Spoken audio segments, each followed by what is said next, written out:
స్ట్రాంగ్‌గా బతుకుతారు తెలుసా? మన వీక్ అయిపోతున్నాం. చానా ఇది నిజంగా తట్టుకోలేం. అమ్మో! హాస్టల్‌కి నిజంగా ఇంకొక విషయం జెప్పాలి.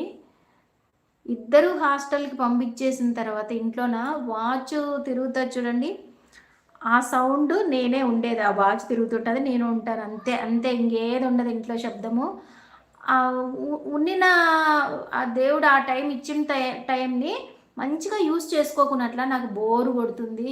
పిల్లలిద్దరూ లేరు గదా! ఇంట్లో ఎవరు లేరు గదా! నన్ను ఒంటరిదాన్ని అయిపోయినాను గదా! అనని ఎక్కడలేని బాధను తెచ్చుకుంటాననమాట నేను.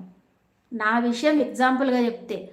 అదే ఆ మంచి పీస్‌ఫుల్ టైమ్‌ని నా వర్క్ కోసము, ఆ యూట్యూబ్ వర్క్ కోసము, ప్లస్ ఏదన్నా బుక్స్ చదివి ఇంగ సైలెంట్‌గా ఉంటది కదా ఇల్లు. అట్లా చదివి, చదువుకోవడానికి మంచి టైం. మనకు ఆ జ్ఞానం ఈడే భగవంతుడు. మళ్ళీ పిల్లలొచ్చి క్లమ్జీ చేసి అయ్యో!